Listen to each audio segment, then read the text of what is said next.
Hello and welcome to episode 67 of Dial H for Heroclix. I am your host, Hunter Smith. To my right is the man who just on the way over here said, "Gosh dang it! I can't believe I paid $6 for this much meat." For only $6, I'm happy with this amount of meat." Mr. Austin Smith. How's it going, ladies and gentlemen? So, if you're new to this podcast, we are in fact talking about Heroclix. Really? Could have fooled me. The game, the enigma, the phenomenon based around superheroes. Today we are going to... It's been a while since we've had a podcast, technically. I guess for our listeners, they don't know the difference. For us, we had a week off, basically, because we recorded 2 weeks ahead since we had the big Dial H tournament last weekend. So we're going to talk about that. For our schedule today, we are going to discuss the Flash Gravity feed, kind of each give our maybe top 3 picks of what you should get out of the Gravity feed. And this will actually be the last Gravity feed. We'll talk about that when we get to that part. We're going to do little Hunter's Hidden Gems for the Marvel 10th Anniversary set. And do a recap of our tourney. And then do the few spoilers. They're actually, for us having 2 weeks off, there was like nothing. There's spoiled. not that many spoilers, but we will get into those as well, and then we'll get some mailbag because we have 2 weeks worth of mailbag built up. Oh, so dear God. Let's start up with the news and spoilers. Let's go. First, I just wanted to bring up that there is a video of an unboxing for the Flash main set, and I'm sure most of you guys have seen it by now. If you haven't, I will put it in the podcast description. I'll put the URL, but he gets his name is it Scott Coker? Is that his guy's name? Maybe I'm getting my MMA and my hero. Scott Porter. Porter, close. Scott Coker is a fighter. Got to unbox a case of the Flash. He did a good video on Deadpool back a few months back, and now he got some Flash. He got 2 separate bricks. He opened up a lot of boosters. Highlights would be that the sculpts look great. Oh my gosh, these sculpts are awesome. Just from going off the video, I'd say this is probably the best sculpted set ever. I'm going to hold... That's hard because you love Mage Knight, buddy. You really do. The sculpting on Mage Knight, is ridiculous. And every time I play a Mage Knight piece, like including last night, I played Shift Ravager, who I play all the time now. And every time I play a Mage Knight piece, people are like, damn, that's not like... It really is. Me and Drew aren't just fanboys. It really is the best sculpted set. So I gotta say, from first glance off of these sculpts, though, from the video, Flash looks even better. Especially that Mirror Master's a little sexy. They all look good, but yeah, the Mirror Master especially. So if you guys are really excited and you haven't yet seen this video, check out the podcast description, and you can see some of these sculpts that we're talking about. Highlights, I would say, the Authority sub-theme seems pretty well spread out. There's like 2 in the common, 1 uncommon, 1 rare, 1 super rare. It's pretty spread out. I think Engineer was the super rare. Yeah, and they did there's a very good variety in this set. Like, I don't recognize a very large portion of this set, honestly. Every single every single speedster that has ever existed pretty much in this set is like Flash Family Speedster is in this set. Even that ZX or XZ or chick Slosh, who I've seen like in one panel of one comic in my 25 years of reading history of reading comics, like she is in it. Like everybody is in it. When they said Flash Family, they really meant Flash Family. I remember seeing a statistic. I don't remember the exact number, but I'll just make a rough guess. It's like 50-something, I think, if you're talking about unclicked figures. Yeah, about 75% of the whole entire set are characters that have not yet been clicked. And you're not getting a ton of versions of the same people either. Like, there's one Barry, there's one Jay, and then the Gravity feed versions, obviously. And all the primes, except for... All the primes are speedsters, too. So, you get an alternate version. You get the Rival with the common slot for J. And then you get Bizarro Flash. We don't know what the other 2 are, but Professor Zoom has a prime, and so does Wally. I'm going to assume that Wally's prime is Zoom, but I don't know. I assume Reverse Flash maybe would be prime. No, Reverse Flash is in the normal set. He's not a prime. Okay. So, which that sculpt's awesome. Yeah, we'll see. As far as chases, there are only 3. They are the Trinity of Sin. They are switch clicks. And they go on the team base. Yeah, the sculpts are the exact same sculpt as the team-based ones. The coloring, the painting's a little different. Like the Question, his colors I noticed were more of his like New 52 colors. They just got a new book. It's okay so far. There's only 1 issue. But yeah, I'm kind of bummed because I don't like them putting stuff at chase slots that's like that. I thought they were going to be more collectible pieces as opposed to, hey, these figures haven't been seen outside the con circuit. Let's go ahead and do our first versions of them in a main set as chases and make them switch clicks for the con team. Actually, that's a good point. I didn't think about that. Like since we've had the Transcend since it came out, we just didn't. I never thought about the fact that it was con exclusive, and so they're like, oh, we're going to give you another chance to get those 3 characters that we haven't clicked for 5 years. Let's make them chases. The other disheartening thing about the unboxing video, which we don't know exactly, but he did open 2 bricks and he pulled a prime in both. We don't know if that's going to be. We don't know if both those bricks came from the same case or not.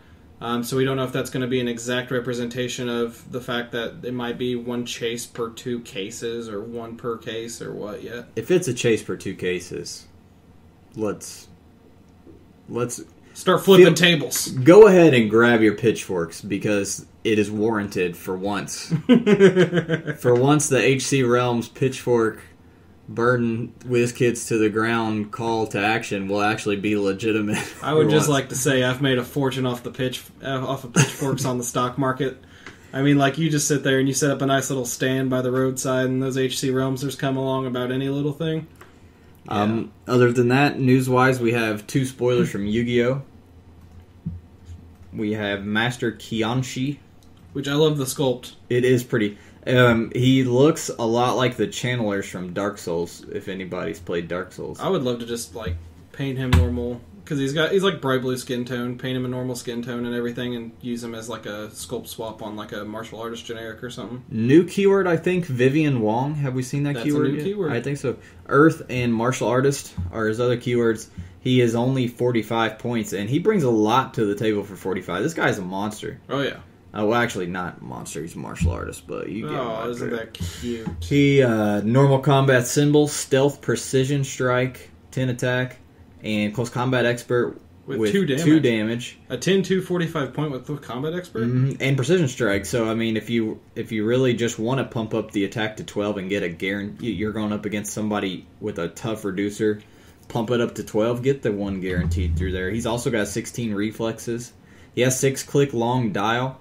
He gets steel energy on his bottom 3 clicks. Along with super senses. Yeah, and his attack goes up like 2 and 11 even on his click number 6. Like, and a 3 damage. This guy's well worth 45 points. Oh yeah, and that's even outside of Yu-Gi-Oh! Like, I mean, this isn't a bad 45 point piece at all. It would be a good martial artist figure to have in your arsenal. Then we have Fiberjar, who's really interesting. Similar to Cyberjar, he has really crappy values, but no attack, no damage. But he has a very niche spot with some interesting gameplay, team building potentials. He's only 30 points.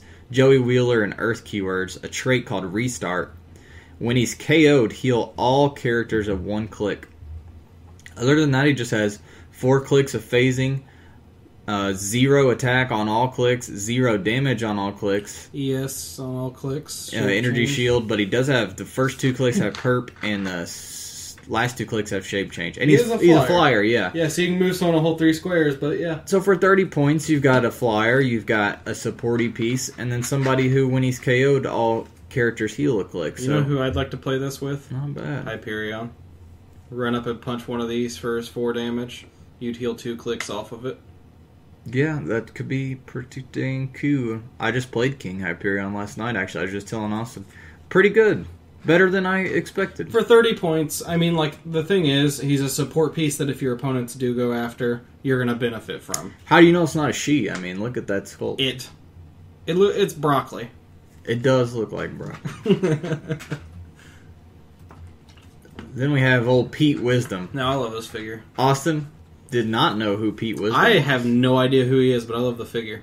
Pete Wisdom, last time they clicked him, was it I know he didn't get clicks in GSX. I'm going to say Mutations and Monsters or something. Let me pull up my phone. I think Mutations Monsters. That's what I'm putting my money on. I know they didn't do them in GSX because a lot of people were upset that they didn't.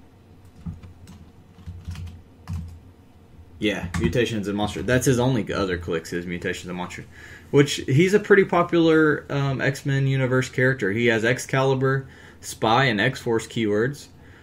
He goes on the Excalibur team base. He has a trait, I'm in charge now, love. Pete Wisdom may be attached to the Excalibur team base instead of Captain Britain. Good, fuck Captain Britain. While Pete Wisdom is attached, if Excalibur could use Captain Britain's asset powers, it can use Pete's instead. See, while I hate that Captain Britain figure, his asset power is really good. Yes. As we found out when I brought him to the dugout the other day, finally played the Excalibur team base. That asset Captain power Britain is brutal. his asset power is nuts.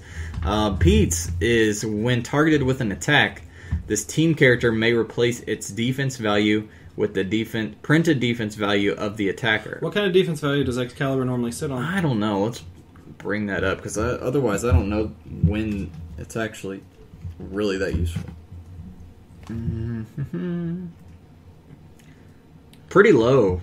18, 17, 16, yeah. For 350 points, you're looking at an 18. So, maybe you will actually use it. What about its... do any of the asset abilities grant combat reflexes or ESD? Yeah, Nightcrawler gives reflexes, and that's it. I mean, I see potential there. That's not bad. Aside from the team base, I like the figure for his regular powers and everything. He has Sharpshooter, 5 range double bolts. He has Outwit, Running Shot, special attack power where he can use Psychic Blast, and when he does and hits an adjacent character, because he has Sharpshooter again, when he hits an adjacent character, increase the damage dealt to that character by 1. Smacking somebody for 4 to the face when they're adjacent to you from range, basically. He has 10 attack. He gets an 11 on a middle click there with a Perplex. He loses the Outwit and gets Perplex instead. He's a short dial. He's only 5 clicks for 100 points, but he's not too bad. It's just nice to have. He's not a bad pop off, throw a shot, pop back on kind of figure, I think. Oh, popping off and getting Outwit and Psychic Blast. Oh, yeah. 2 things that, when I'm playing a team base, I'm always like, who do I pop off if I need to get through reducers? That's always in my head. To get through reducers, who do I want to pop off? Well, here's what I like. Look at his dial. His red click is click 1, but his blue click's click 2, and all he loses on his blue click is 1 defense, 1 movement. He keeps the same attack and damage values and the same powers. So what I would do is I would pop him off, like, when you have someone adjacent to you already, let him take a Psy Blast shot for 4 damage at somebody right there, and then pop him back off. His orange pop-off's not bad either, because he has Sidestep, 10 attack with the special Psychic Blast, and then Perp and 2 damage. Perp, 2 damage, 16 reflexes. Yeah, he's not bad.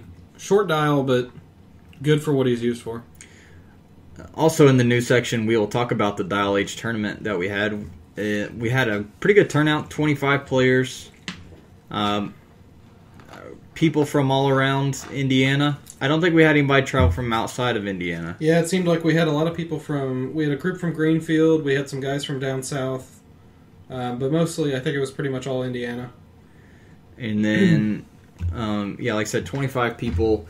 We had nobody. I don't think anybody actually went fully undefeated. I'd have to look at my thing. But basically the format was you play 3 rounds. I'd cut to the top 8, and from there on out it goes single elimination. And after we cut, the people who got cut out stayed, played games. We did a bunch of prizes. Other people donated a few more prizes. We ended up having Ethan. I had to look up his last name because I can't remember off the top of my head what his last name was. Ended up winning. Let's bring it up. I'm going to link it in the podcast description if you want to see. I have some pictures and stuff too. Or you can check out, actually, better off checking out our Facebook group if you want to see all the pictures, our Facebook page. But Ethan Powell took first place. And so our format was 300 points, modern age, anything goes, pretty much.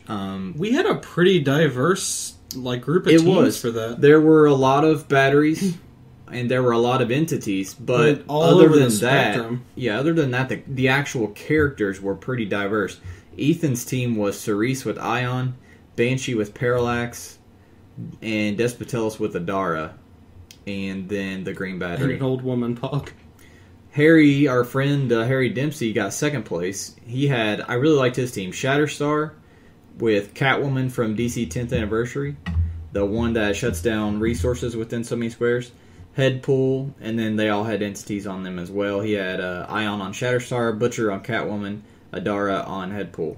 With the New Mutants ATA. And, yeah, so the key with his team is he's putting New Mutants on there so that Shatterstar can mastermind to Headpool. He puts the wild card bubble on Headpool, copies the New Mutants ATA, and then transfers the damage from Shatterstar to Headpool, who can only take the 1 damage.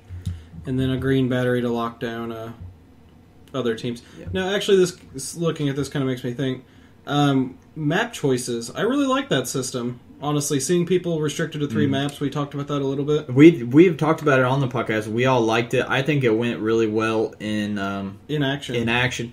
I had forgotten that they changed the rock rules to where you can't use the orange, even if it doesn't say not for tournament play, you can't use the orange text or squares in ROC format anymore. They're just clear terrain. So first round, we actually played that incorrectly, and then second round we caught it and fixed it. I didn't hear anybody complaining that it really messed them over too much, but a lot of people ran ranks, which we talked about on the podcast before. Drew, actually, Mr. Drew Alderson, who can't be with us today. I forgot to mention Drew's working. He's throwing a victory celebration for himself still. That's true. He's like, Drew got a third, tied for third place. He played Bizarro and Resurrection Man with full Phoenix Force. So congrats to Mr. Drew Alderson. Alex Nunn got fourth place with Weaponer, actually, surprisingly. Weaponer with 2 entities on him. Entity and Predator, and then 3-point Pog. White battery, so that the 3-point Pog can heal up Weaponer. Other than that, we had like Austin said, we had a pretty diverse team. We had a lot of Parallax doing well. We had a lot of Sinestro Core batteries were doing really well. In fact, there was one guy who for the qualifying rounds, Matt won like out the gate. It was like shutout. Nobody could hit his Sinestro Core. He was playing Parallax, Kyle Rayner, Despotellis, Sinestro battery, and Decoy and all that stuff. And just, the combo, it's really tough even with Pulse Wave, because Pulse Wave doesn't shut down the Sinestro emotional spectrum power, or any of those emotional spectrum powers. Yep. And we just talked about on our last episode, if you guys listened, we talked about how good that the Sinestro could potentially be on one-man armies, and Parallax Kyle Rayner is even better because he gets +1s from the ring, too, because he has the keywords, so it worked out well for him, but he ended up getting taken down. But we had a couple other Sinestro teams do well, and I'd say about half of our top 16 had entities, about almost all of them had batteries, but we had a pretty diverse amount of batteries. We had mostly green, but we had some Sinestro. We had a blue. Some white. We had a white. Were there any black? I don't think there was a black. I think that's the only one I don't remember seeing. And then there was a few power plants. So. I mean, honestly, I don't... And a red one, sorry. How many people played, the same... I don't think we had any duplicate teams, did we? No, not really. We had... Yeah, I don't think we did. I'm going to scan through here. I really don't think we did at all any straight duplicates. Chris Britton played a really cool Inhumans theme team and actually got top 8 with it, but he ended up having to drop right. And he's a fan of the podcast. I really liked his team too. But anyways, the point is, pretty diverse. Honestly, it's hard to tell. This format's different than the ROC that we'll be running Saturday. The current ROC season is 300, no tactics, no entity. In that, you're going to see different figures. But it was interesting for this, post-Gen Con, now that War of Light has came out, it was interesting to see what with all does the different battery colors, because we didn't have those at Gen Con. Yeah, and Sinestro is there. Sinestro is definitely something to be wary of if you're when you're building your team, of having a solution. It makes Tentpole viable again. Yeah, we were talking about how shut down Tentpole was with a couple of things, and then up and outside of Bizarro, I mean, I don't think any. I wasn't expecting it to see solid just Parallax and Sinestro. I was expecting it to do well, but I wasn't expecting it to do as well as it did. Like I said, I was watching Matt's scores, and he was just stomping a hole in everybody's ass he was going up against. Like, nobody could hit it. And I was watching a couple of his games, and it's like, literally every game I was watching, like, the opponent would need like 11 to hit him, or 10 or 11. Hell, speaking of that, our finals match... Plus missing shape change and all that. Our finals match went to the 2-minute mark before something finally died. Yeah, so... Anyways, thanks to everybody who showed up for that. We're going to do that yearly. Don't know if we'll always do a rock. We may switch it up, do different things. We may do like a booster format, like everybody's $10 goes all to boosters, and we just do boosters for prizes. I don't know. We'll see. We'll go by feedback and see what we want to do. 100% snake draft, sealed format. We'll definitely be doing a tournament every year. That's it for news. Let's move into hidden gems before we get into the flash primer. So, new segment, Hunter's Hidden Gems. We did it last time. What set were we talking about? We were talking about Guardians of the Galaxy. So, what we do is I take a Modern Age set and I pick 2 figures out of it that don't get played a whole lot, but are really, really good for their points, and some people may not know about. And I wanted to go all the way back to the anniversary sets. I might do the DC one soon, too. Because I know what piece you're picking out of that one. I want to cover them before they get rotated, out of Modern. But also because this has one of my favorite figures, and one figure that I play all the time. So, Austin, when I say Marvel 10th Anniversary, when I said, what would you say are the pieces that get played the most? Dark Phoenix. Definitely Dark Phoenix. Worldbreaker, yep. The Chases. Well, specifically probably... Pick 3 that get played a lot. Worldbreaker, Dark Phoenix, and M10 Iron Man are probably the 3 big ones. Exactly. That's exactly what popped in my head was those 3. All 3 of them. In fact, Phoenix and Iron Man have seen a ton of meta play. Oh, yeah. A ton of meta still. play. Worldbreaker is one of those local meta pieces. He's never done one really well meta-wise, but he's like... When that set first dropped, though, he tore up. In certain local games, depending on what the build is that week, he can do exceedingly well. 2 figures I want to talk about. One of them, I'll start with the lesser of the 2, is the Skrull Wolverine chase. He's number 022. See, when people play these chases, usually I always see the Spider-Man. I don't think I've ever seen someone sit across from me with the Wolverine one. He has great keywords: Alpha Flight, Savage Land, Skrulls, Spy, Weapon X, X-Men, mainly the Alpha Flight, the X-Men, the Skrulls keywords. Alpha Flight gives him access to a really good ATA that can bump his attack up. And now that we finally have X-Men ATAs, that opens up some other things for him too with that keyword as well. And then on top of those keywords, he has the actual X-Men team ability and the Skrulls team ability. But the most important thing to note is his trait. Other friendly characters with the Skrulls keyword can use the X-Men team ability. And when you're playing a bigger points game of Skrulls, a bigger points team of Skrulls, that trait is very, very useful. All of a sudden, you take some of those little 28-point Skrull infiltrator guys, and they're healing up, automatically healing up your Super Skrull chase, or your Black Bolt Skrull, or Black Bolt Skrull. Like some of these bigger Skrull pieces, you have these little 20-point Skrulls that are automatically easily healing up your big dudes. It can be pretty good, especially because a lot of the Skrull pieces are really hard to hit in the first place. So it can be really frustrating. His another thing I really like about his dial is he's really hard to hit on every click. Like if you throw in the team ability, the Skrulls team ability on top of it, he basically has 2 ways to dodge on every click. Yeah, click he's one, a very annoying piece to click 1, he'll roll Skrulls, then shape change. And then click 3, he'll roll Skrulls, then Super Senses. 4, he'll get Skrulls, Super Senses. Click 5 is the only click where he only gets 1 way to dodge. And the thing that sucks about those 3 of those Super Senses clicks is he's also got regen on those. And this is one of those pieces that if you don't drop when his regen's up, you don't want to risk it because he's got Super Senses. You're like, oh, I don't want to waste a shot at him because he might roll Super Senses. But if you don't drop him, he's going to heal right back up, and you're going to have to go through like 4 times the effort to kill him. Mm-hmm. And Andy has Indom. He's not scared to push to regen. He has stealth to keep him safe. He has stealth on almost every click. He has a really good movement ability that gives him charge and stealth and ignores hindering terrain. One of the very first characters that got the improved movement, ignore hindering terrain. He's just really he's sneaky good. I like to use that term a lot, and he's sneaky good. He if you look at his values, he has solid values for the points, but he's not. You don't look at this dial and it jump off the page and be like, oh my god, this dial is so good. It's sneaky good. It's effective. It's annoying to play against. And it's just a really good piece for the points. Yep. Then talk about good for the points.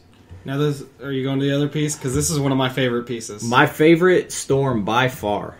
I've gotten so much play out of this piece. 007 Storm, the common Storm, is a boss. And she, like locally, with our guys, she gets played a lot. Just because we've all played her and we all know how stupid good she is for the points. So we play her a lot, but when I go to tourneys or I look at tourneys standing, like I never ever have seen this piece played, especially in an actual metagame tournament. I played the shit out of AVX. Every week she was on my X-Men or every month she was on my X-Men team. This Storm is only 59 points. She has 8 range. For Modern Age, 59 points, there's not many figures you're going to find that are 59 points or less and have 8 range. Yep. Especially ones that have a 10 attack, 3 damage, range combat expert, and stealth on top of that. So, I mean, she has flight, good team ability. You really want to keep her top click. And it's not hard to do because you park her in stealth. She's got good value. She's got 8 range. She's just going to sit in stealth and take her shots. She'll carry somebody up with her to help speed your team along. But another important thing to keep in mind with this piece, aside from her cheap cost and her offensive capabilities, is because she can so easily hit people with 12-3. If you pump it up to a 12-3, she's putting promotion tokens on her card easily, and she has an excellent promote. A lot of people play this Storm. 020 Rare Storm is what the cheaper one can promote into, and this Storm is really good for the points too. So I mean, this is the only promotion figure that I've been able to consistently promote with. Yeah. I think I'd say the same. Like the one that when I really think through them, like when I think about like, do I promote more than 50% of the time? Yes, and it's definitely almost every time. Honestly, with this Storm, if you keep her protected, if you let your melee guys get in, tie up first. And I know we talk about it a lot, where there's certain pieces that, of course, resources improve pretty substantially. This is one piece where a resource goes miles. Like almost any resource you could slap on her and get extra effectiveness out of to a ridiculous degree. So I definitely think 007 Storm is a hidden gem. And then keywords wise, X-Men is really the only one you're going to be using her for team wise. But she also has Deity, Morlocks, and Ruler. And a 59-point Ruler figure. I want to bring that up because I love my Ruler theme teams, and that's a hard keyword to fill out that cheap. Mm-hmm. It used to be much harder before they changed the theme team rules. Now it's a lot easier. Let's move into the Flash Primer review. Is that like the Flash's theme song? Did I miss the memo? You did. Oh. It was spelled only in doots, though, and you had to figure out.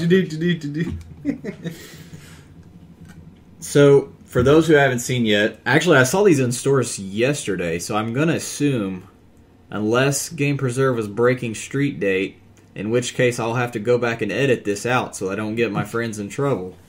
I think this is officially out on store shelves. I can safely say they don't ever break street date on anything. So we have...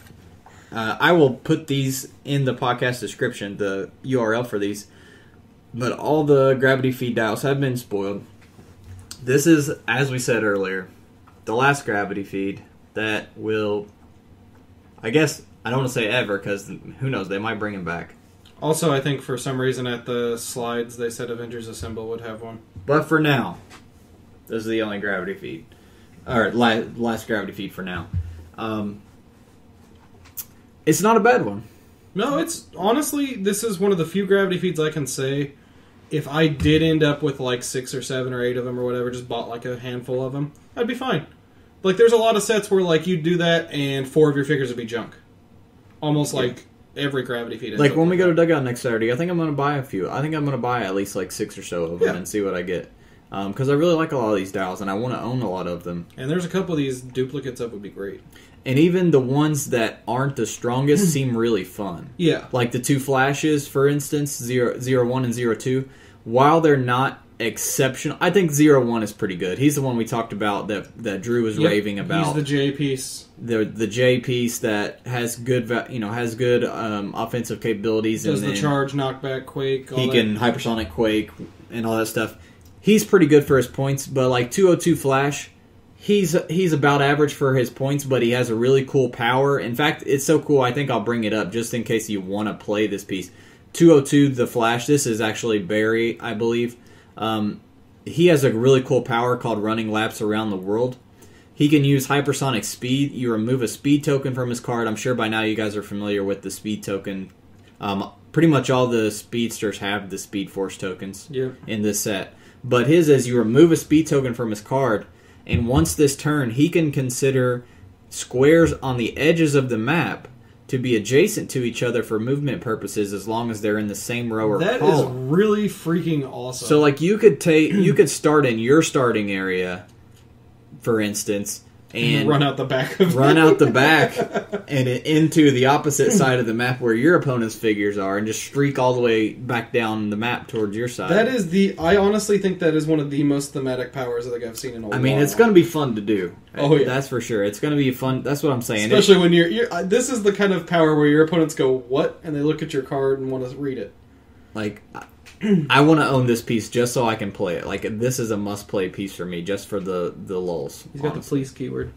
So, he's not bad, but what Austin and I are going to do is give our top 3, and we'll try not to overlap. If he says one that's on my list, I'll move on to the next one.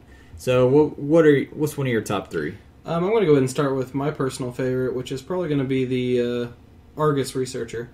I like my scientist teams a lot, and there's a consistent. If you had to say, what do scientist teams typically have a lot of?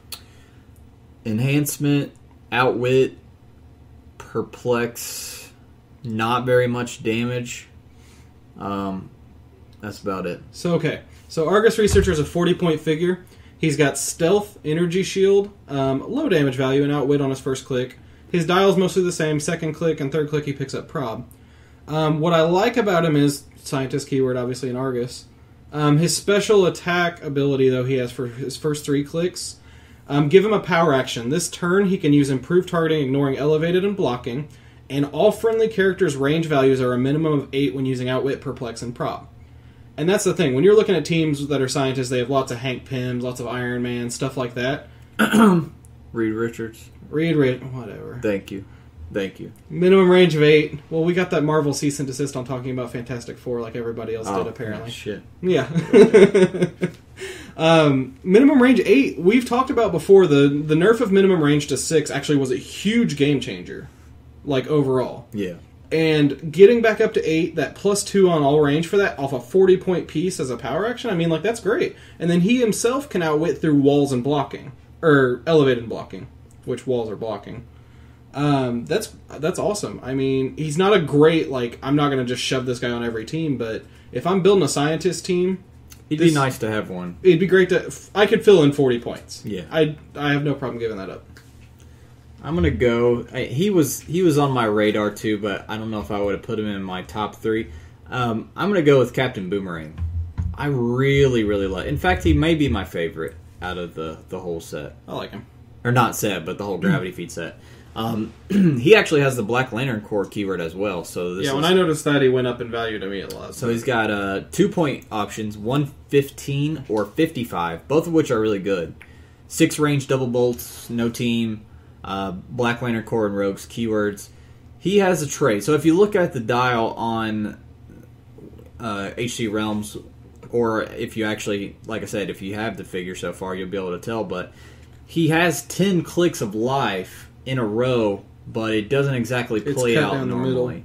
So what you do is he begins the game on his red starting line, which is going to start with sidestep, blades, toughness, and shape change. That's at 115 points. If he's 55 points, you can start him on either one. You can start him on the sidestep, blades, toughness, shape change, or you can start him on running shot, psychic blast, super senses with a 10 and a 10 attack, 3 damage. Okay, that makes him a lot better actually. That's why I like didn't notice that. I for thought it was 55 points, getting a rogues, because of course rogues is going to be a fun keyword to play. Getting a rogues figure, not to mention one as cool as Captain Boomerang, for 55 points that has top dial, running shot, psychic blast with good values like that, it's really, really good. You know what I like for 55 points? A Black Lantern Corps ranged piece with those values. So, yeah, or you can go the other route, and if you start him, like I said, he has sidestep blades, but right after the blades click for the next 3 clicks, he instead has a ranged steal energy. Well, he can steal energy with close or ranged combat attacks. And when an opponent dies, he heals and removes an action token. Which is better than all the other Black Lanterns, because they just heal. They don't remove action tokens, too. I like him. And he needs to remove action tokens because he doesn't have willpower. But I think for 55 points, having the ability to play either one of those dials... People have paid... How much is the Scotty's Warbot? Well, or for 115 points to have 10 clicks of life for 115 points these days. Yeah. It's good. It's really good. No, definitely. How much is Scotty's Warbot? 40? 30. 30? Okay, 55, you're getting basically a Scotty's Warbot top click and then the rest of the dial. Mm-hmm. Yeah. I mean, that's not bad. That's a good point. I mean, I like it. And you're getting Rogue's keyword, which, like we said, I think is going to be a good Is this only Black Lantern not have monster? Might be. It's a good point. So, number 2 for you, Austin. We got Captain Boomerang and Argus Researcher marked off our list. I'm going to mark off the one that I know you're going to say anyway. Oh, are you cock blocking me, bro? I'm cock blocking you. We're going with the Central City Police Officer. He's on my list, but I wasn't going to say him. Okay. So, this figure's dial is not that great. He has my interest, I'll say that. Yeah, this figure's dial is not that great. He's 40 points, police team ability, police keyword, Central City keyword, 4 range. Cool. His dial, special movement power, smoke cloud, toughness, special damage power. Not bad. However, his traits and special powers are what really make this figure. His trait, when building your force... Note when building your force. It's not first or while he's on the map or anything like that. All characters with the police keyword have the Central City keyword. Boom, right there. Police went from generic to proper theme team or named theme team. That's why he's on my radar. So for 40 points, you can give any police team now theme team props, which we talked before how stripping that away from police was painful. Oh yeah, for most generic themes. Yeah. For all of them except mystical. Which is the opposite of what they should have strived to achieve. Yep. But that's another topic for another day. He has an alright movement power. If he's adjacent to a friendly character with Central City, he can use Outwit as a power action. Which is everybody if you're playing a police team, because you just gave them all the keyword. Yep. And the thing is, like, Outwit, I wouldn't say it's super common in police. Like, there's figures with it. Like, you got your Gordons, you got your... It's not as common as you'd think. I'll say that much. Yeah. Especially Modern Age now, because the... one of the officers that used to have it rotated in Dark Knight Rises. The SOG one's going to rotate next rotation. I didn't even think about it. I was about to say the SOG one's the one I was thinking about. And there's one other guy I thought heavily is about to retire too. It's honestly not as prevalent as it should be. So. And Outwit's very powerful in police teams because you're already reducing their defense by 3, almost guaranteed, almost every time. Yep. And then on top of that, you usually only have like 1 or 2 damage on each figure. All of a sudden, you're hitting them consistently for 2-3 damage with multiple figures, and they have no defense, or you get rid of their energy explosion. I mean, like, there's a lot of options with Outwit that particularly police loves. And then what I really like is his damage power for a 40-point piece. He can use leadership, but only to remove an action token from an adjacent character with the police keyword, regardless of point value. Yeah, that's big. 40-point police strip on a token. That we've talked about universal leaderships before and how good they are. Regardless of point value, off a 40-point piece. I mean, you're playing the Justice League Fast Forces 125-point Flash. That's really good. That has a Flash police keyword. And now Central City. Or Central City and Banshee. Oh yeah, police that's keyword. Another good one. I like him with Devil Bats too. Devil Bat's a little expensive. He's one of those pieces that really needs... Another thing, we don't have all the dials spoiled for the Flash set yet. Actually don't have very many at all.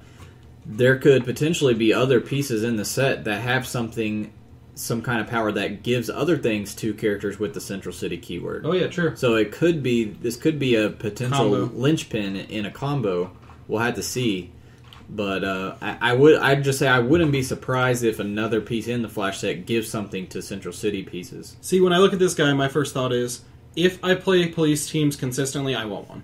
Like, it's not that I'm going to use him every time or anything. And we like do. that. We play police teams pretty This is a piece I would want to own as someone who plays police teams. All right, fine. I see you trying to cockblock me. Well, I'm going to be nice. I'm not going to... You're not going to pick my last one? I'm going to go with what I actually would pick.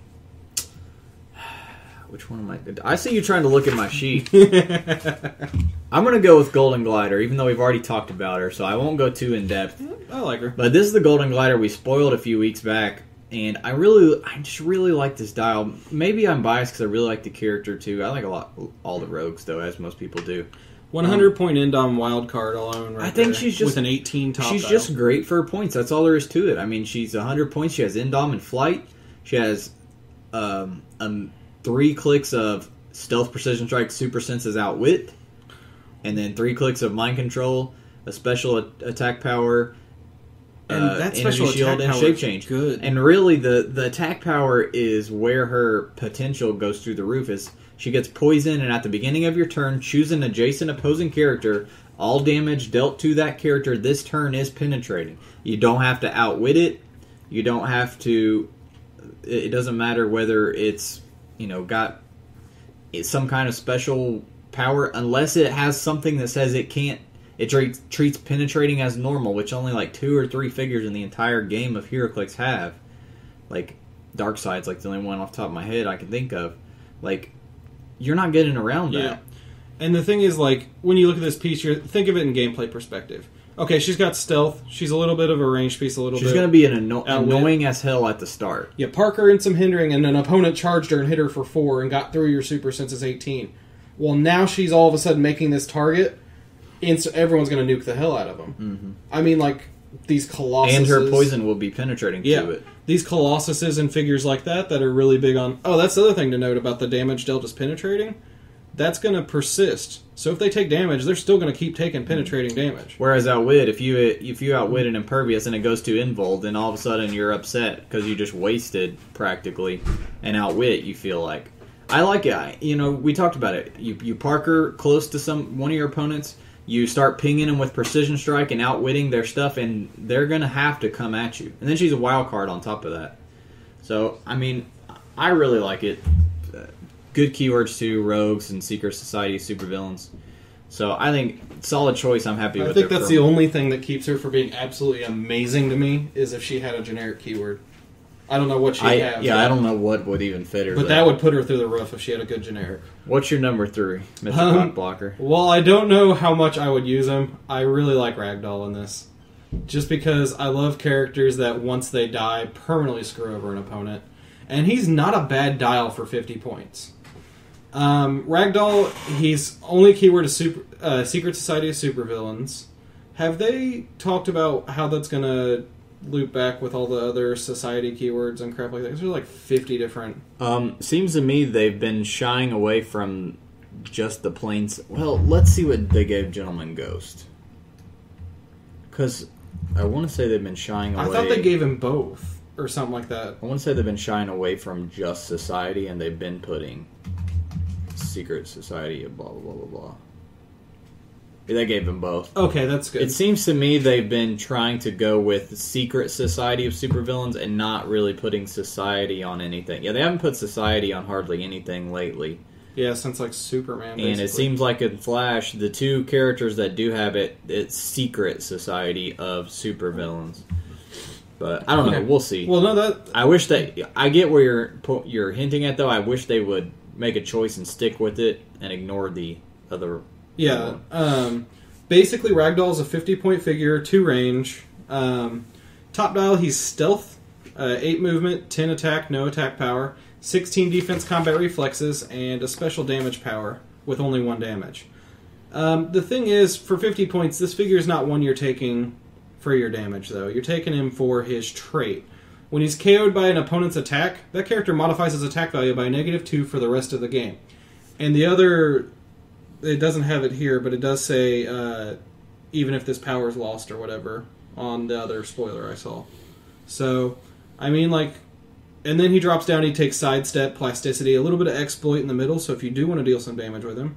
But his top click, he has a special damage power of outweighed exploit leadership. I mean, 50 points for a solid outwitter alone, alright. 50 points for a stealth outwitter that has combat reflexes, and if they decide to kill him, completely screws them over. And then down dial plasticity regen, I mean, like, he's solid for 50 points. At first glance, I didn't like him that much. I think it was mainly because I really liked the main set one a lot. Yeah. But I do get... I'm starting to like him more as we're sitting here talking about him, just from the pure fact that... That's a long-ass your goal with him is you want to annoy the shit out of the opponent's piece. And the thing is, typically, they would just bust you and just kill you and get it over with. And you're like, oh, that sucks, I lost the character, but I just made them waste a couple of turns of actions. Yep. They, in this case, with this character, they don't want to kill you. They're going to be trying to break away. They're going to be wasting time trying to get away from you because they don't want to kill you and take that trait. You know what particularly this figure is good for? Opponents who don't read your cards. Oh, for sure. And then, on top of that, the other thing is... When it comes to Secret Society teams, low point filler is good for one. There isn't a lot of tie-up pieces. Normally I use Gentleman Ghost's spawn token to tie stuff up. Yeah. So, I mean, this is great. And plasticity, which is always awesome for stopping hypersonic pieces. It's for 50 points. I mean, like, I'll throw this on a Society team from here and there. Next up, I'm going to choose from my last pick. This last pick's a tough choice. Because there's no standouts, there's just a lot of decent ones. Yeah. I actually am going to go with Mob Rule, who we also have talked about on the podcast. Assassin and Spy Keeper. I think if the main set one turns out pretty solid too, that these guys could be really fun potentially for like a local game. They 40 points, Assassin and Spy keywords, no team ability, but they have a trait, growing our ranks. When this character takes damage from an opponent's attack, roll a d6 after actions resolve. On a 5 to 6, you may place adjacent to this character another one of these on number 3, which is its best click, by the way. Or a main set mob rule on click number 1 that appears after the orange KO. And this is crazy. Flurry, Precision Strike, Empower, 16 combat reflexes. Mm-hmm. Spawned every time you take damage. And that Empower, the more you spawn, the more that Empower is really getting used, especially with Flurry Empower. It's just awesome. So we're seeing a lot of Spy keyword. Mm-hmm. I'm noticing that, which makes me happy because that's a generic I've always wanted more of. The Winter Soldier set really helped a lot. Yeah. And then Assassin's been up, of course, because Deadpool, Winter Soldier, stuff like that. Yep. Now we just need Pirate. Oh, and the Arkham Origins. We did see a couple Pirates in Guardians of the Galaxy, but I want more Pirates. Well, you're going to get Pirate the new Deathstroke. Yes! That'll do it for us for the Flash Primer. Overall, it's not bad. It's one of the better ones we've had lately. Those flashes both seem really fun, and there's a couple good pieces. Yeah, in here. I think if you're going to play Rogues, I think that Captain Boomerang is a must-have, in my opinion. Yeah. No, I definitely And like Austin said, if you're playing Police or Scientist, either one of those... It's a good one just to have one of. Pick up one of the Central City Captains or one of the Argus Researchers. And that's the one thing I do like about the generics from this set. While I love the power generics we saw out of like the Nowhere Soldiers and Teen Titans where you want a ton of them, these are finessey pieces you want one of to supplement a good generic team.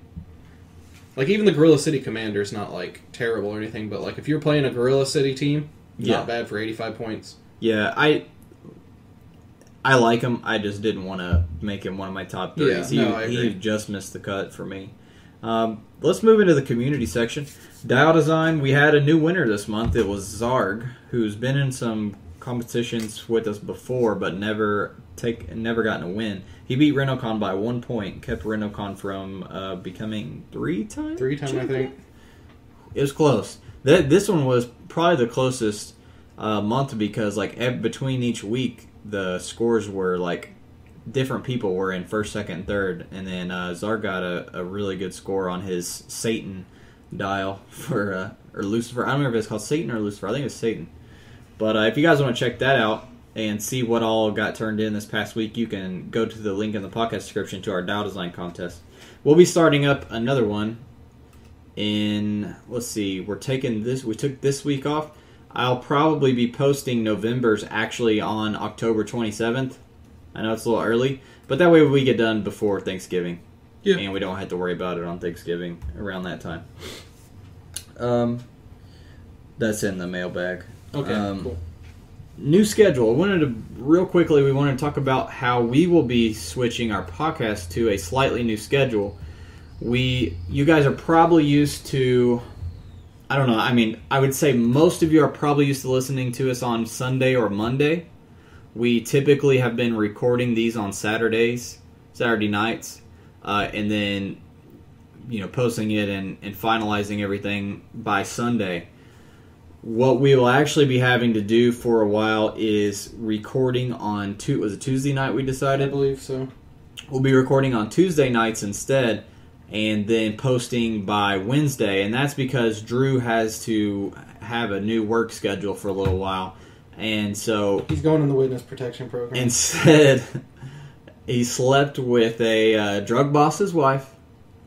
That sounds like something Drew would do. Found out some, there's a little pillow talk going on. He found out some secrets he wasn't supposed to be privy to, and I like it. The pussy got him in trouble, as in typical Drew fashion. So we have to switch things up for him to keep him alive. We like to keep our buddy alive. Yeah, we like to do that. So I was like, we can switch the podcast date around. It's not a big deal. It's very minor compared to sleeping with a drug boss's wife and having him try to kill you. So Tuesdays we'll be recording from now on. So if you want to send us questions, make sure you guys send them by Tuesday during the day. That way they'll make it on the podcast by Tuesday nights. And then, like I said, I'll try to have these up on Tuesday night or on Wednesday at some point. That'll be our new schedule until we make a new announcement. We'd like to eventually get back to our old schedule, but for now, that's what it's going to be until Drew's work schedule gets until the drug boss gets killed. Yeah, I mean, it takes a long time. He still has to be tried in court. Go through death row, all that good stuff. It's going to take a while. I guess that'll do it till we get into mailbag. Let's get into some mailbag before we do best build. Actually, let's do best build. I like to finish with mailbag because mailbag is my favorite part of the podcast. I have to agree here. Unless some little bastard on this podcast submits a question about chili one more time. We may or may not have a chili email this week. So, for best build, I know it's only October 23rd or whatever the hell it is, but we're going to go ahead and give you the 27th. The assignment. The assignment for November. Again, this is so you have time to build the team and submit it to us, and also so that we can get everything resolved before around Thanksgiving time, so we have less things to do around the Thanksgiving holiday break. Because we're already going to be wasting so much time around that. Black Friday, Cyber Monday, Black Saturday, Black Sunday. So here's what we're going to go with for November. Halloween Heroclix event. So, you're going to build a 500-point Golden Age team. You can have figures, ATAs, and relics on your team only. You cannot have entity possessions, no resources, no battlefield conditions, no feats. And entities, of course, includes Black Hand, because as thematic as he is here, wouldn't it? Oh, absolutely. And no possession, no entity possession, period, I guess I should say. Because as much as I would love to play Black Hand for the... You could play normal Black Hand, though, couldn't you? Or are they banned? No, you could play it normally, yeah. Okay, so you can play any entity normally. No entity possession. 500-point 500-point Golden Age team, and ATAs and relics allowed, nothing else allowed. For a figure to be legal, it must fit one of these two options. Option A is you make sure it has one of the qualifying keywords, which are monster, animal, kid, or teen. So if your figure has any of those, it's automatically legal for the event. The other way that you can be a legal figure, besides having the keywords, is you can have at least two of these colors showing on your dial. Orange, black, and yellow. Now, you can have 2 black, and that'll be fine. I decided to open it up, make it a little easier. So you can have 2 oranges on your top click. Stealth, Steel Energy, or... Well, you went at... What kind of sucks is Steel Energy and Regen are never on top click. Because... Outwit Stealth can be, though. Outwit and Stealth, though, is a pretty popular one. I was going through today. Pulse Wave Outwit is the one you see a lot. Energy Explosion Outwit, Energy Explosion Stealth. Phasing Outwit, Phasing... Energy Explosion. There's a lot of combinations. Phasing Battle Fury. So if you have... God, I can't think of a piece that has that. If at least 2 of your squares on your opening click have orange, black, or yellow, then you're good. So those are the 2 ways that a figure can be legal. That's about it. And then when we play all figures, we'll get a shape change, but only on a 6, and that kind of represents, they're wearing their Halloween costume or whatever. So I'll also type all this out. I'll put it on Reddit. I'll put it on HC Realms. I'll also try to remember to put it on our Facebook page. So if you guys want to see it all written out and have it in your head, and then when you build these teams. But if you haven't competed, all you do is you build a team that is legal for this event, and you send it to us at dialh4heroclix at gmail.com. And then we take all of your submissions from Gmail, Reddit, and HC Realms. And then we fight to the death over them. That's true. And then we fight to the death with them. That's really where Drew is. And we're going to have to resurrect him for Halloween because we wanted a zombie. Are you making confessions on an audio document for the court? My lawyer says a podcast isn't a legally binding document. So, all you do is build the team and submit it to us. Easy as that, totally free. You have a chance to win 6 custom poker chips. Are you going to talk about the bonus thing we're doing with this too? With the candy probs? No, I didn't want to add more stuff to it, but we can talk about it when we wrap. We'll wrap. When we recap it, we'll talk about that. So let's get into some mailbag. Here's the mail it now. Makes me wanna wag my tail. God, it's gonna stuck in my head all damn down. Ethan Jacobs says. So last week we talked about emotional spectrums. We did. We talked about. I thought that was 2 weeks ago. Shh. They don't know it was 2 weeks ago. Last week. Oh yeah. We talked about emotional spectrums, and we gave advice on what pieces are good with what emotional spectrums. And our biggest one we were excited as hell about was Absorbing Man with the blue emotional spectrum. Oh man, I love that. I saw that combo. I was like, yeah. Then Ethan Jacobs had to send me an email and ruin my fun. Couldn't leave us in our ignorance. And all it says is 103 Absorbing Man got errated, so his defense can't be re-rolled. So he didn't link me to anything, so I had to do some investigating. But I did find a post, and actually I should have pulled it up already, but I'll pull it up real quick. So I did find a post on the WizKids, their new system, and it's not in question to the blue battery. It was actually in question to Rocket Raccoon and Absorbing Man. There's the Rocket Raccoon now that lets you re-roll any one re-roll. It's the Tactical Genius Supreme. That's me. I think it's a super rare version. Yeah. Once per turn, when Rocket Raccoon is within range and line of fire of a character for which a roll is made, you may ignore the roll and have it re-rolled. Someone asked if those 2 powers could work together, if he could make Absorbing Man re-roll his roll. And the WizKids rules team said Absorbing Man's Uru Metal effect cannot be re-rolled. This is a pending errata. So while it's not officially in a player's guide yet, so it wouldn't be. This is how. Yet. Well, I don't know. I will say this much. I talked to Terry, the head rules guy for the ROCs, because I wanted to know if this came up at our big event this Saturday, how should I rule it? He said if it's on the WizKids system like this, then it's in effect for all rocks. So basically, I would go ahead and consider this as word errata right now. So basically, from now on, Absorbing Man's Uru Metal cannot be re-rolled, and this will be added to the next player's guide that they There put goes out. my Rocket Raccoon Absorbing Man Double Possessor Blue Power Battery team. Yeah. I'm sorry. Bust your butt. I thought I had it. It's not my fault, man. I thought I had it. It's not my fault. Shannon M. sent us a Gmail. I think he did. Make sure I didn't delete it. There it is. Suppose I am running a chase is another rules question. Suppose I am running a chase zombie with their zombie hunger power. So he's bringing up Electro for the example. You want to read that while I pull up the... Zombie Hunger. When Electro damages an opposing character, place a food token on his card if there are less than 5 food tokens.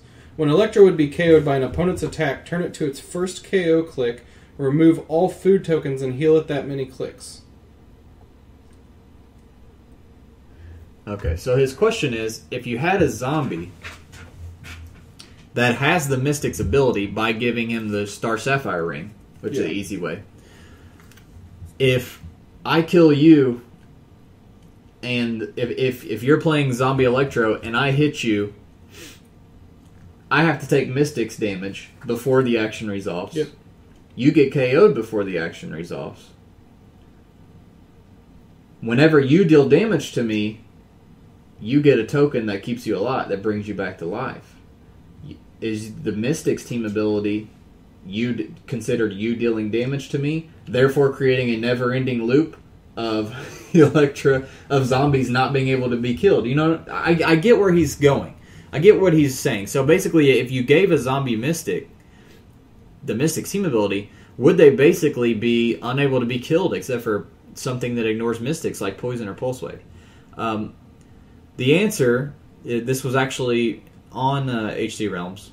It's on the WizKids sorry, not on HD Realms, on the WizKids system, is that the active player would get to choose the order that they trigger in. Which that's usually how it is when multiple effects are triggered at the same time. So you can choose that the KO happens before the Mystics is taken, therefore they wouldn't get the token yet from the Mystics, and they would already be KO'd. So basically the offensive player is going to get to choose, and so it's not really going to work in the way that you thought it would work. And then, but to answer the other part of your question, they do say that Mystic's damage caused by zombies using the team ability does in fact result in food and virus tokens. So if... I thought it was an attack, though. So if you were... Or does it just say dealt damage? Well, really the question is, if my character's Mystics deals damage to you, is that considered my character dealing damage to you? Or is it separate since the team ability is I see what you're saying. Causing? Yeah. But they're saying that it would count. You would get a food token. So if your Electro was on top click and he only got hit for 2 or 3, and then the attacker takes the Mystics damage, that Mystics damage does get you a zombie token, just so you know. So for future reference. I mean, regardless, Star Sapphire is a great power battery to run with them. Let's see. We have one from Facebook from Jason M. on our messages. I think this was also a rules question. Jason Morgan. Oh, so Jason Morgan, this was actually a little over a week ago. So he was asking advice on a colossal battle he had coming up, and he listed the one in particular. But I thought it would be good for us to riff for just a couple minutes on some general advice on the best ways to take down a colossal. So if you know you have an event coming up at your venue where you're going to be facing a colossal, what are some things that generally do well against colossals? So let's go with the obvious one that is Mystics. I was going to say freaking that Reed Richards that on his last click has that and some shenanigan that puts if you're lucky as all No. There's ways you could get him onto it. I mean, like, isn't there a white? It's either the entity or something like that gives them a stop click on their last click or something like that. Entities don't give stop clicks. It wasn't. Then what was it? You can't give them stop clicks. If you get lucky as all hell, which I was in a game that this happened. You could play the Chase Mr. Fantastic, who I'm actually playing coming up pretty soon at the Dugout. His very last click, which does not have a stop click on it, so you'd have to happen to get onto click number 7. But you give him a power action, choose an opposing character within 8 squares line of fire, and deal 1 unavoidable damage to that character for each 100 points of its point value. So if you're playing 1,000 point Galactus, you can deal it 10 unavoidable. Yeah, I was playing in a Colossal battle, and it was 2v1, and my teammate did this to deal 36 unavoidable to a Galactus. That was pretty interesting. Or what was it? What's Galactus' top point value? Is it 36? I don't think it's quite that high, but we'll see. To Galactus. Who knows? It could be 18. Okay, 18 clicks to it then. Yeah, he's got a 9, 3, and a 6.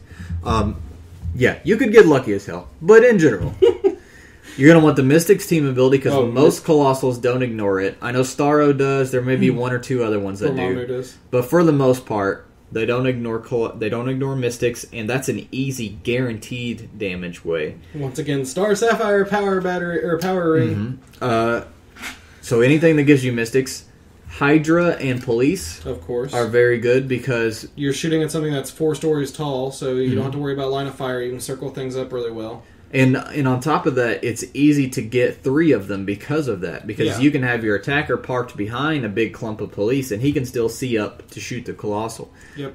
So Hydra and Police are things that generally help. Shield can help a little bit in the same way. You want to... Any power that makes an opponent take penetrating, like that golden glider is a good one. for sure. yeah, she would be really good. Any power that a specific enemy, for any reason, takes it. Penetrating poison's probably another good one. That was going to be my next one. So that's what I told him. We now have the Red Lanterns that have guaranteed red penetrating poison, and while the Colossal could kill 1 or 2 at a time, it's gonna, if you rush 3 or 4 up, it's gonna take some from it. Yeah. And the good thing about poison is that it triggers 1 at a time. So I mean, it's gonna eat through even stop clicks. They take 1, go to stop click, take another one, go past. Like, poison doesn't trigger all at the same time. It's each individual character. One thing that a lot of people don't take into account, for the vast majority of Colossal characters you're fighting, they're going to have ways to get through your Imperv, your Invul, stuff like that. Invincible particularly is very good, but so is Super Senses. Ways to dodge. Ways to dodge are way more effective than reducers against And I would Colossals. say against Colossal, Shape Change is much less effective than it is against normal figures, because they'll just retarget somebody else. And they can see your whole team. 'cause yeah, they're so they can huge. just pick somebody else. Super But Senses, Super Senses is huge. Energy Shield can help because they're almost always shooting at you. Any figure that grants Energy Shield to all adjacent characters. Yep. We used to always run 75-point Doctor Strange whenever we played Colossals just because of that. Or you would play him if you're playing the Colossal to give your Colossal Energy Shield. Power Cosmic Eaters are good.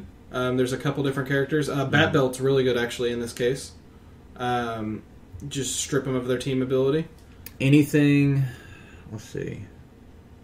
Lots of penetrating damage. Yeah, I mean, the thing is, a lot of them bring a couple people with Psychic Blast and a couple people with Exploit, because I've noticed in general, a lot of Colossals ignore one of the two. Yep.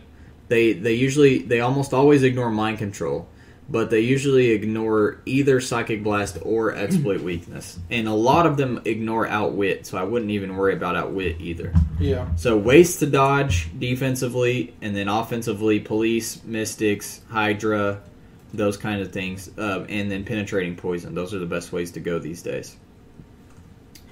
That does it for Facebook. We have a couple more Gmail. Shannon M. I don't think I read his yet. Or we just did his. Yeah, you just did his. Did I do Jesse R? I don't think so. Don't think we did. So Jesse Robertson had this come up in a game. How would War of Light Swamp Thing interact with the net construct? So let's bring those up so that we can read them for you guys. Good, because I have no idea what either of those really do. So when he's talking about Swamp Thing, all he's actually referring to is just the fact, basically, that Swamp Thing ignores hindering terrain on movement. He has improved movement, ignores hindering. So we'll bring him up. Oh, yeah, it's this. Okay, never mind, I remember this one. And then he's talking about the net construct. So the net construct places 2 hindering terrain. It's use Smoke Cloud as a free action, but only to place 2 squares of hindering terrain. Characters occupying these squares must break away if not already required to do so. So what he's asking is, if my Swamp Thing ignores hindering terrain, would it have to break away from the net because the net is hindering terrain? My answer is yes, he would still have to break away. Because it's 2 separate things. The Smoke Cloud is putting down the 2 squares of hindering terrain, but because this also in a separate sentence is stipulating characters occupying these squares must break away if not already required to do so. This is a tricky one. You don't have to... Hindering never requires you to break away. Yeah. And ignoring hindering just means you're not going to be hindered when you move through it. You're going to treat it like it's not there. but you're not ignoring the whole effect. Yeah, you're not ignoring. You're not ignoring the net. The hindering terrain squares are not what's making you break away. It's the effect of the net that's making you break away, basically. So you would still have to break away, and even if you ignored characters. Yep, it's only improved movement, ignored characters. You would still have to break away. The only thing that wouldn't would be if you had automatically succeeds at breakaway. Yep. And then you'd also get bonuses too, like leap, climb, and hypersonics bonuses, wouldn't you? Because it's just you have to break away. Mm-hmm. Yeah, you'd get your pluses and all that stuff. I think we had one more. Yeah, Nicholas Boyle, who's written this stuff before to make sure it's a new one. Not an old one, but I'm pretty sure. Give us a new one. Oh, so he had brought up. This is a guy who brought up a few weeks ago that he was having trouble when he brought up our podcast on iTunes, saying that there's an error with Mevio, and we were like, we don't even use Mevio, we use Podbean, and he was saying that he has figured it out that it only does this whenever he uses the home iTunes version. Basically the one on his computer, and not the one on his phone. Which would explain why the error doesn't happen for me, because I only use iTunes on my phone, and I don't use it on my computer hardly ever. I don't use iTunes, so... Regardless, I've contacted Apple to ask them why it would be giving that on anything. They say they have no idea why it would be happening, but they're also not the most knowledgeable or helpful people in the world. Honestly, what and he's so or go ahead. I was gonna say, from a computer tech standpoint, I have no idea what Mivio is. I don't know if it's a hosting website. Okay, file hosting website. Never mind then. I was gonna say, if it's not something that he knows exactly what it is, it could be spyware, it could be malware, it could be something like that. Oh, that's true. Yeah, let's check. See what Mivio is. Let's do a little investigation. To Wikipedia. Let's give my computer some malware by accident. Actually, this computer probably has so much it doesn't even fucking matter. Right there, Apple support top one. So yeah, actually, top link is what is Mevio? I'm suddenly need to log into Mevio to get my podcast. Feed hosted. It sounds like Podbean. It's another site where people host their podcast. So I don't know why it's coming up like that. Obviously, it's something on their end. But Nick was saying he'll have to wait till they go up on YouTube and check them out on YouTube. Actually, Nick, I would say go to our Podbean website. Go to Dial H4 Heroclix, all one word. dialh4heroclix.podbean.com. That's our main website. Yep. It has every single... It's the only place you can go to get every single episode of our podcast, because I think on the phone version it only keeps like your most recent 50 or so. I don't know. And we're over 50 now. We have a lot. We're 67. A, we're old, and B, we never miss a week. I feel really old. So... We're old men playing with action figures, Hunter. Go to our... Man, don't remind me, man. 26, man. We're talking to a bunch of people on the internet. That's how we're spending our Saturdays now. We can't be that old if we know how to use the internet, though. Are you sure? Yeah, I'm pretty sure. Because there's some old ladies that know how to navigate Google at my work. Yeah, but for every one of those, there's like 250 that are like our grandma that can't even open their email. True. Yeah. It's just we're so impressed by the one that knows how to text halfway decently that stays in our mind. So that's going to wrap it up for us this week. We will be back next week with the full format. And hopefully with Drew. With Mr. Sexy Drew Alderson. I know you missed his sexy suave voice. And we will be recording on Tuesday next week. Like I said, we'll get to our new format. We'll recap The Rock for you. Actually, that may be our topic. We may talk about what we saw at the Super Qualifier and kind of what that gives us for impressions on the meta, because from now until for another like 4 or 5 months, really the only big tournaments we're going to have are the big ROC events, the big Super Qs, and all those qualifiers they just announced. You mean regional, not Super Qualifier, right? For the one that's here. The one we're doing is a regional. But over the next 4 or 5 months, there's no Gen Con, there's no Origins, there's no nothing like that. The only big events that will be happening are the ROCs. They just announced that big line of all the regionals that they're going to be doing, and then we have all the Super Qs that are already on the docket. So Hunter, what's This will give us a pocket? good idea. I've never heard that word before. It's like your schedule. It's like your schedule of events. If I had $1 for every time I had to pull out my phone and Google something. So I think this is going to be the first huge tournament, and it's especially the first huge one post War of Light. Oh yeah. And it's post land. Most importantly, post Lantern. All the lanterns being out. Yeah, being and legal. that's honestly the what I'm big most one. excited about. Because if our local ROC isn't exactly a great reference point. Yeah, we don't But play super competitive meta stuff. When all you're that talking a often. regional that people are actually going to drive out for, I mean, we're potentially this will be a very good view of the meta for the next few months. So we will have a lot to talk about, and it's going to be very interesting to see what happens with no entities and no tactics. But that's going to, like I just said, that's going to be the format for all the big events for the next 4 months. So it is something to be talked about and thought about. So we will be we'll go over that next week. I'm going to go ahead and say it's mostly going to be Green Lanterns with constructs. Okay. Because they're not considered tactics, and they're really stinking good. Yep. I mean, John Stewart's a boss. The new Kyle Rayner, my God, I guarantee you we're going to see a lot of the new Kyle Rayner. Especially with something defensive on them, like the decoy or the shield, the shield or something. They're all pretty dang good. Yeah. So, and we got the sniper rifle now that is easily accessible. I think we'll still see some Despotellos too. Oh, for sure.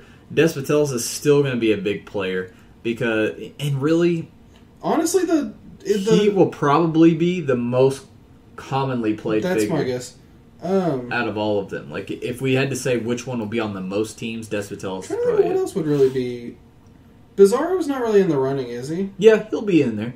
Because he doesn't necessarily need tactics to succeed. True. You know what I mean? And Pharaoh- there's ways to get him healing without him too. He doesn't need healing, though. Because, honestly, Pharaoh's going to be out there, of course. Docket's typically used in a list form when it's pending for legal cases. What else we got? I think the big one is Despotellos and the lanterns I agree. with the constructs, because we've talked about before, when you have a format that modifiers aren't readily available in, And you have a way to get modifiers. and you have a way to easily guarantee get modifiers like the energy shield, like the net or the shield and stuff like that. Like, when you have a way to get easy changeable advantages like that, it usually becomes very, very, very, very advantageous. I want to see a Sarah Rainmaker make meta. I got you a Sarah Rainmaker yesterday. Yes. We were talking about that this weekend because, that piece, especially with the rock rules where the maps don't have stuff like that on Pacific So Ocean. the ocean Free is action water, and it has to stay water. Free action barrier on ocean every turn. Enemies move half speed. And already. there's no theme teams, so you don't care that it's not a theme team with her and Pharaoh. Who knows, Austin? Somebody may be listening to this podcast. Somebody may play Sarah Rainmaker and I am Pharaoh. Oh my That's going to goodness. be a fun episode. I'm looking forward to it. I am too. I'm super psyched to see what happens. Hopefully we see some of you guys this Saturday. You come out and say hi to us. We'll all be sporting our Dial H shirts. Oh, yeah. I may even bring the couple extras that I have for sale and sell those. Maybe we'll put them $10 only. We'll sell them out on the street corner because they won't let us sell them in the vendor hall. We'll see you guys next week. Later.